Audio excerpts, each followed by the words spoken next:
اور ایک شام غزل دار تھی جاوید یاد دیوانہ صاحب کی. تو وہاں جو ایکٹیویٹیز ایسی ہوتی تھی تنقیدی، وہ بڑی ایک سطحی قسم کی کہہ لیں، یا ان کا ایک اپنا ایک انداز تھا. وہیں سے ہماری تھوڑی سی تربیت جو ہوئی تھی وہ ہوئی تھی. لیکن جب میں اسلام آباد آ گیا تو اچھا 2 کتابیں میری اس وقت افسانوں کی آ چکی تھی، اسی 2 تحریکوں کے تناظر میں جو تنقیدی نشستیں ہوتی تھی. لیکن یہاں جب میں آیا اسلام آباد میں تو میں نے کسی بھی تحریک میں آنا جانا شروع نہیں کیا، اور پڑھتے رہے اور جو اپنا لکھتے رہے وہی رہا. تو پھر ایک دن اتفاقیہ جو میرے کلیگ بھی ہیں عمر سیال صاحب، انہوں نے مجھ پر طنز کیا کہ تم حلقوں وغیرہ میں نہیں جاتے کیونکہ تم بڑے غرور کرتے ہو، یہ مسئلہ ہے. تو میں نے ان سے پوچھا کہ یہ کیا سلسلہ ہے اور یہ کس طرح ہے، تو انہوں نے مجھے حلقے کا بتایا. تو حلقے کا ہم نے پڑھا تو تھا کتابوں میں، لیکن وہ کبھی گئے نہیں تھے. تو پہلی دفعہ وہ مجھے خود لے کر گئے. وہ پنڈی میں وہاں ایک جلسہ ہوا کرتا تھا، تو ابھی بھی ادھر ہی ہوتا ہے. وہاں یہ غالباً 2016 کی بات ہے. تو ڈاکٹر فاخرہ بیٹھی بھی ہیں، یہ اس وقت اس کی سیکرٹری تھی اور عمر سیال جوائنٹ سیکرٹری تھی. پہلے دن جب میں گیا تو میرا تجربہ وہ ٹھیک نہیں رہا. میں نے سنی وہاں پر تنقید، جلیل علی صاحب کی صدارت کر رہے تھے. تو کوئی غزل تھی جو کہ بالکل مجھے غزل ہی نہیں لگی، اور کوئی اس کا ایسا منہ بھی نہیں لگا، مجھے وہ ٹھیک نہیں لگی. لیکن اس کے اوپر بڑی عمدہ گفتگو ہوئی اور یہ وسارت ہوئی. اس کے بعد میں گیا ہی نہیں اور میرا تسلسل میرا ٹوٹ گیا جو بننا تھا. پھر ایک دفعہ وہیں فیض صاحب پہ ایک تقریب تھی، افتخار صاحب اس کی صدارت کر رہے تھے اور ربی صاحب بھی کے ساتھ. تو اس تقریب میں خصوصی طور پر میں نے چاہا کہ میں وہاں جاؤں، سنوں اور سیکھوں. وہاں میں نے بہت کچھ سیکھا. پھر اس کے اندر 1 سال کا جو ہے نا گیپ آ گیا. اس گیپ کے بعد پی ایچ ڈی میں میرے کلاس فیلو تھے، یہ حلقے کے سیکرٹری بھی ہیں خلیق الرحمان صاحب. تو وہاں ہماری جو گفتگو ہوتی رہتی تھی جیسے کلاس میں ہوتا ہے. تو ایک دن جیسے کہ کلاس فیلوز خوشی سے اپنے کلاس فیلوز کو اپنی کتابیں دے دیتے ہیں کہ چلو کسی اور نے تو پڑھنی نہیں تو اس کو ہی دے دیتے ہیں. تو میں نے خلیق کو اپنی کتاب جو انسان افسانے تھی وہ پیش کر دی کہ یہ میری کتاب ہے.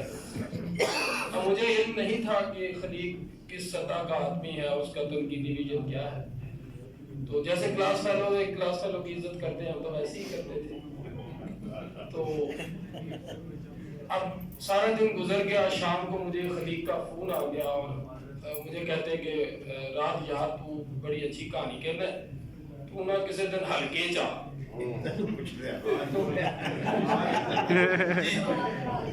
میں نے کہا کہ حلقے کا میرا تجربہ ٹھیک نہیں ہے، میں حلقے میں نہیں جاؤں گا.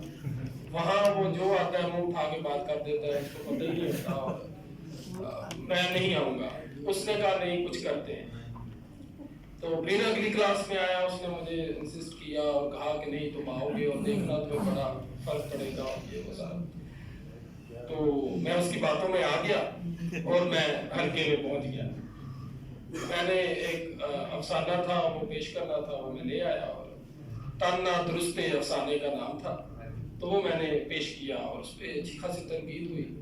لیکن جب وہ تنقید میں نے سنی تو ایک میرے اندر جو ایک خاص قسم کا تجسس تھا، اسی تجسس کے لیے میں نے یہ تمہید جو پالی ہے، وہ تجسس یہ تھا کہ جب میں ان 2 تحریکوں سے وہ تنقیدی نشستوں سے ادھر آیا تو ادھر کے جو اساتذہ تھے اور جو یونیورسٹیوں میں کچھ لوگ گفتگو کرتے تھے، بہت سارے اساتذہ کی جو گفتگو تھی علمی ہونے کے باوجود بھی وہ اس طرح سے تنقیدی یا اس طرح اس کے جملے، اس کے سٹرکچر اور سمجھنے اور سمجھانے والوں کے لیے افہام و تفہیم میں جو کمیاں ہوتی تھیں وہ ہم محسوس کرتے تھے اور کچھ کے نہیں کرتے تھے. مجھے یہ ہمیشہ یہ رہتا تھا، لیکن میں کسی سے پوچھ نہیں سکتا تھا کہ وجہ کیا ہے کہ کچھ لوگ اتنے علمی ہونے کے باوجود اپنی بات کو سمجھا نہیں پاتے اور کچھ بڑی آسانی سے اچھی اور بڑی باتیں جو ہم دوسروں کو بتا دیتے. جن میں ہمارے جو ساتھ تھے آپ سیال صاحب نے پڑھایا بھی، ان کے ساتھ بھی ان کے بات کرنے کا انداز بالکل مختلف تھا. بڑی سے بڑی بات بھی آسانی سے بتا دینی، باہر سے کسی استاد نے آنا اس نے بھی بتا دینی. لیکن کچھ استاد ایسے تھے کہ ان کی بات اگرچہ علمی تھی، سمجھ نہیں آتی تھی، وہ جملے کو کیسے بولتے تھے اور کیسے کرتے تھے. جب وہاں میں نے تنقید سنی تو مجھے تھوڑا سا خیال آیا کہ یہ یقیناً اس حلقے کی یا اس محفل کی تربیت ہے جو کہ سالہ سال اساتذہ نے یہاں وقت گزارا ہے اور اپنے بولنے کا ڈھنگ اور چیزیں وہ سیکھی ہیں. پھر وہ جو خلیق نے بھی مجھے وہ کہا ہوا تھا وہ سارا سلسلہ، تو پھر اس کے بعد خلیق کی ایک عادت بہت اچھی ہے، وہ یقیناً سب نے نوٹ کی ہوگی، حلقے کے سیکرٹری ہونے کے ناطے ہے یا کیا ہے، اگر وہ دیکھ لے کہ حلقے میں کسی کے ساتھ زیادتی ہو گئی ہے یعنی کہ تنقید بہت زیادہ ہو گئی تو ادھر سٹیج پر آتے ہی اس کو وہ متوازن کرنا شروع کر دیتا ہے، اور بعد میں تو وہ چائے بھی اپنے پلے سے پلا دیتا ہے کہ چلو کہ یار کوئی نہیں، کہ اس کا یہ دل ہوتا ہے کہ ایک کینڈیڈیٹ جو بڑھ گیا ہے یہ کم نہ ہے. تو اس نے بڑی کوشش کی اور بعد میں ایک مجھے بڑا اچھی طرح یاد ہے، اس میں بھی شاہ صاحب بھی تھے. میں نے ایک افسانہ لکھا تھا اور ایک مضمون لکھا تھا مائیکل جیکسن پہ، مائیکل جیکسن شخصیت میں انقلاب کا استعارہ. تو اس پہ بحث بہت لمبی چلی گئی کہ 9:15 ہو گئے اور کہا کہ ابھی ایک چیز اور ہے، آپ اس کو بند کریں، اور ہم یہ سوچ نہیں رہے تھے کہ اس مضمون پہ اتنی گفتگو ہو جائے گی. تو بعد میں نے بہت سارے افسانے پڑھے، لیکن وہ جو میرا تجسس تھا جو میں اپنے اسٹوڈنٹس کو بھی کہتا ہوں، اور آج ماشاءاللہ بہت زیادہ اسٹوڈنٹس میں دیکھ رہا ہوں وہ میرے آئے ہوئے ہیں اور یہاں موجود ہیں اور وہ سن رہے ہیں. ان کو بھی میں نے بتایا کہ اگر آپ نے زندگی میں ادبی سطح پر زندہ رہنا ہے اور اپنے جملے اور بولنے کا انداز کو درست کرنا ہے، سیکھنا ہے، تو آپ کو حلقے میں آنا پڑے گا. اور اس کے بعد ابھی تک میری کوئی کتاب نہیں آئی کیونکہ میں تھوڑا سا سیکھ رہا ہوں، اب میں لکھنے میں محتاط ہو گیا ہوں.